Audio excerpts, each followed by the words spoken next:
In a remote part of the northwestern province of Zambia, on the banks of the Kabompo River, lies the small community of Kabulamema.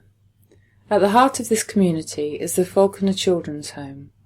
Here live up to 100 children and young adults, children who've been orphaned or whose families are unable to care for them. Many children are here because their mothers died in childbirth or soon afterwards because of poor medical provision. Some are here because their families have fallen victim to the AIDS virus. But whatever the reason, at the Falconer home the children are able to find security, safety and stability, and know that they will be provided for day after day.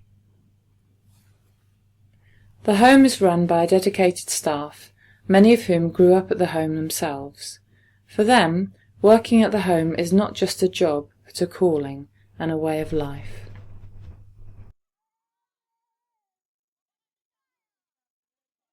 The home was established by Lilius Falconer, a nurse from Manchester, who travelled to northern Rhodesia, now Zambia, in 1946, to work at a leper hospital in the village Chitokoloki.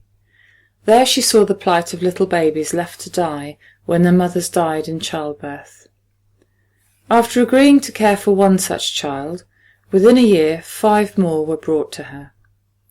Miss Falconer and her 6 babies left Chitokoloki and on her own went further into the bush, where she established her children's home and orphanage in the small village of Kabulamema in 1947. Miss Falconer died at Kabulamema in 1998. She only came back to the UK once in the years that she lived there. During those years at Kabulamema, she saved over 600 babies, an average of 1 a month for 50 years.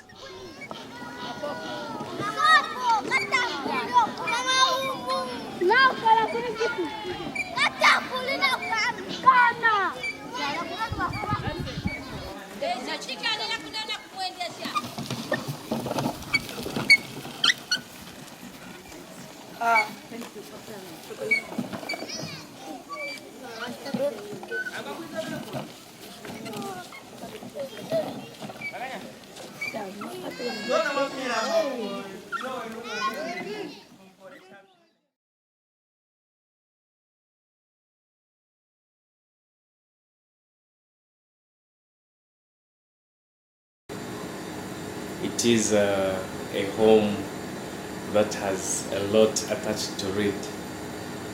It's not just a home, but there are a lot more things that make the home unique. We have the orphans that we look after. We have the aged that we look after. And not only that, the entire community of Kabulamema depends on this home. Especially that we have a lot of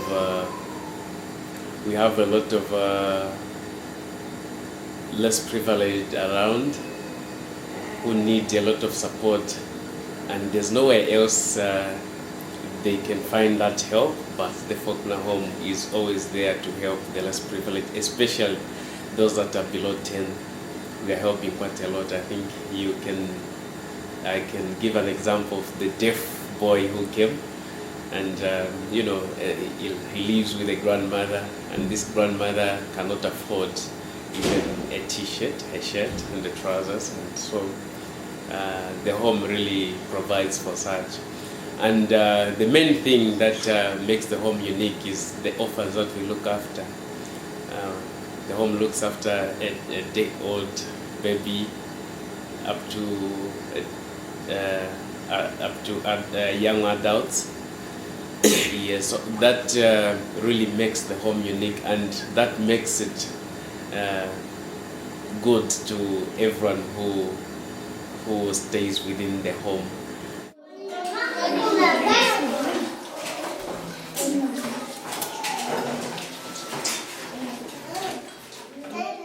The staple diet for the children is shima, which is made from maize flour and water, and which has the appearance of mashed potato. It is fairly tasteless and is generally served with a relish to add flavour. The relish is usually a green vegetable, such as pumpkin leaves or some meat. Some fresh food, such as groundnuts and citrus fruit, is obtained from the village, and the Falconer Trust sends tinned meat and fish, baked beans, rice, pasta, cereals, and baby food to supplement the diet.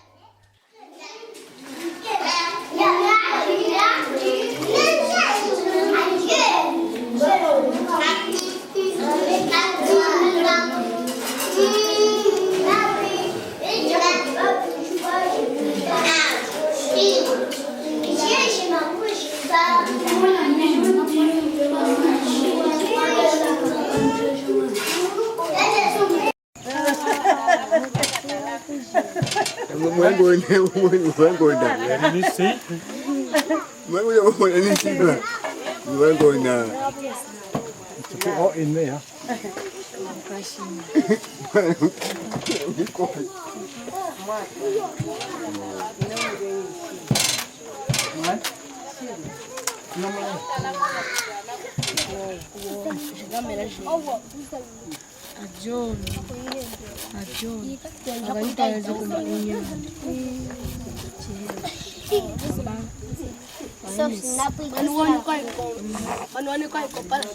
Kisha mutibu mdisiki akisha mdisiki mkompyuta nampachikia nachiko chinangali masinapu toreji na nakwendela kweka udalo muchina sinapu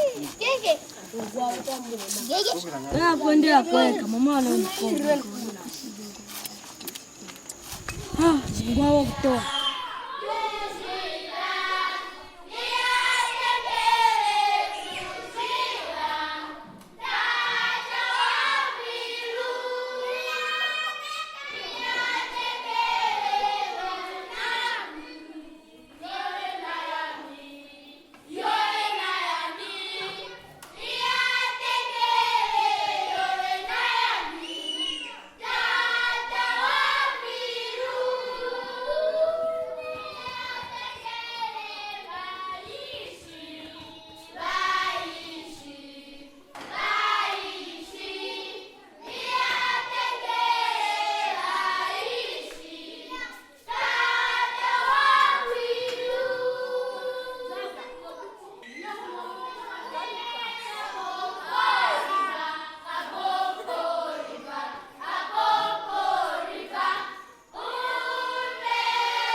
Drinking water is obtained from a bore well and is carried by the children into the home. Here we see a water pump being installed to pump water from the river into the water tower, providing running water in the main house. For many years there was no running water supply, and water had to be carried from the river to the home. But now everyone can enjoy the luxury of being able to turn on a tap or flush the toilet.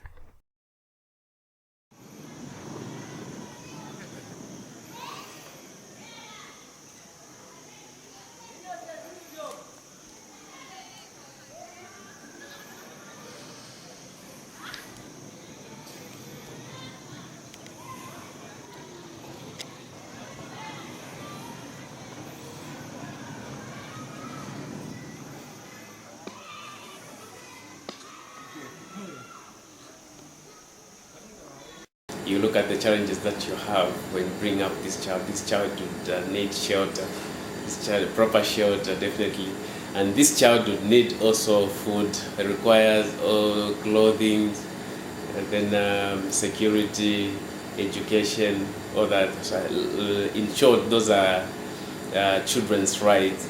They have the right to all that. So if these children have the right, it means that we need to provide for all those things which require resources. And these resources are not only financial resources, but material resources too.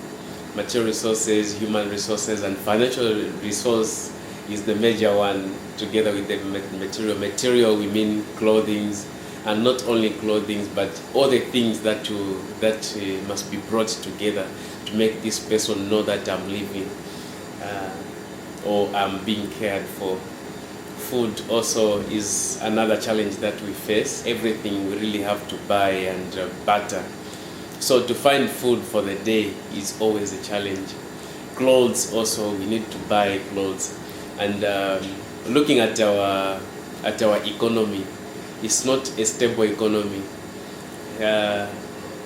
Our economy really is something that one would not boast of. So we have a lot of challenges.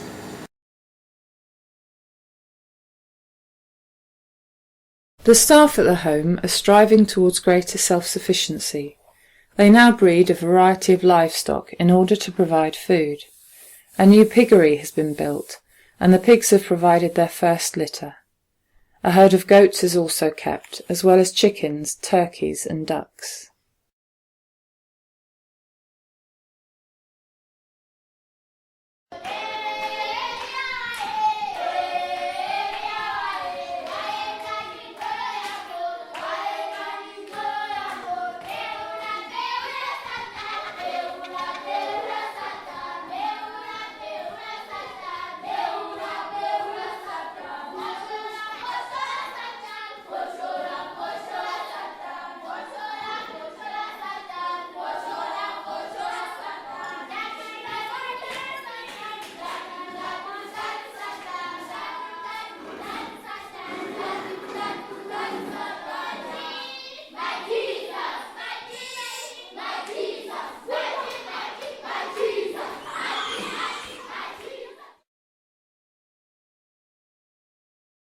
In the town of Kabompo, some 35 miles from Kabulamema, is situated a petrol station owned by the Falconer home.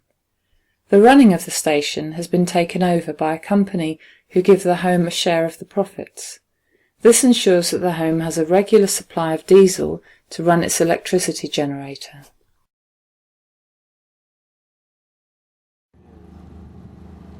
Something changed here quickly, people pick it up, no? Yes. Are the people here in Kabompo angry? Or the little diesel? Next to the petrol station is a roller mill, built through the generosity of supporters of the Falconer Trust.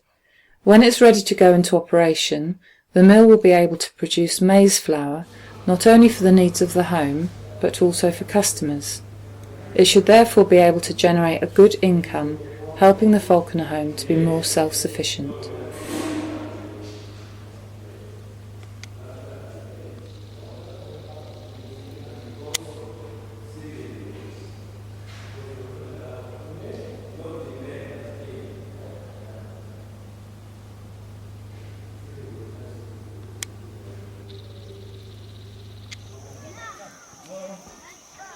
Nothing goes to waste at the home.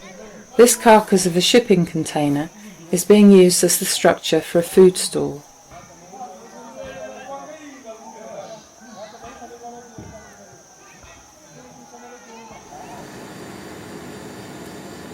I hope that the home will change for the better.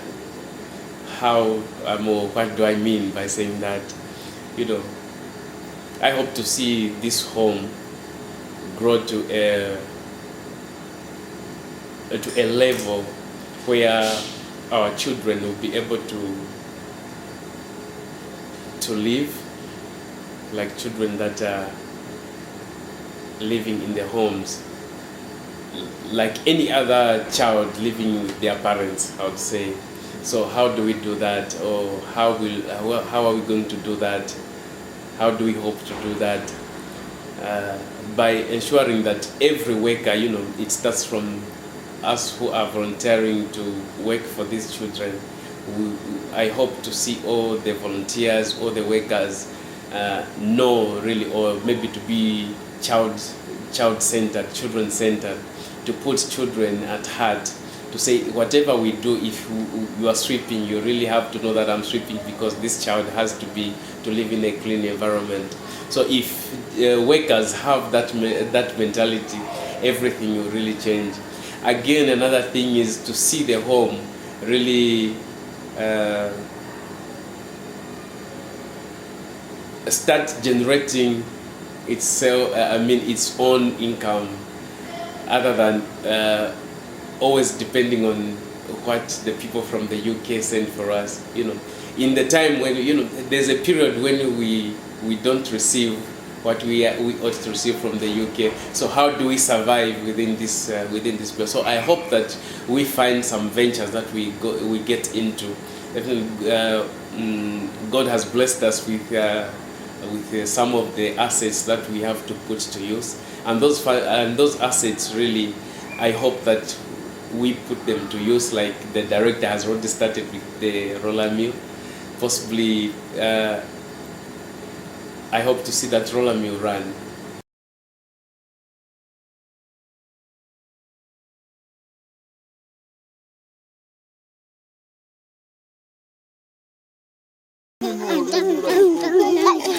Though it is good to see so many projects in progress, the home is really all about the children.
So it's really nice, colorful. Good. That is good. It is very colorful.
Though Kabulamema is such a small community, it has no less than 8 churches. The Falconer home has a close relationship with the churches, and the Christian faith is at the heart of life at the home. This is part of a service in Kabulamema Community Church.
The Falconer Trust was set up in 1980 by Henry and Irene Webb for the purpose of supporting Miss Falconer and the work of the home she established. The Trust sends out around 480 parcels a year, containing clothes, food, toiletries, medical items, and anything else the home needs. As well as receiving donations of finance, supporters of the Trust also donate knitted blankets, knitted jumpers, hats and scarves, new and good quality second-hand clothes and shoes, tinned meat and fish, baked beans, pasta and rice, baby food, nappies and wipes, toothbrushes and toiletries, stationery and educational items. To find out more about how you can help, visit the website or email us. You can also follow us on Twitter. Thank you.